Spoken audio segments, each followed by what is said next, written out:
Başkomiserim.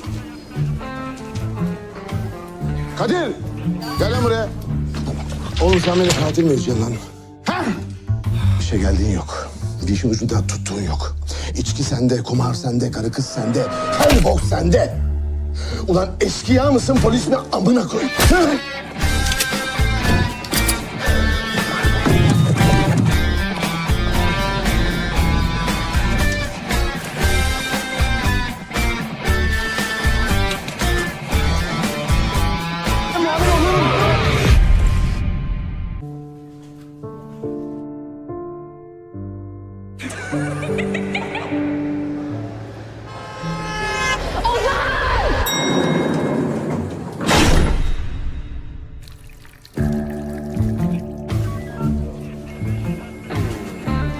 Başkomiserim.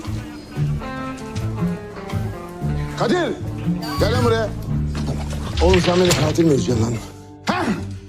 İşe geldiğin yok. Bir işin ucunda tuttuğun yok. İçki sende, kumar sende, karı kız sende, her bok sende. Ulan eşkıya mısın, polis mi? Amına koy. Ha?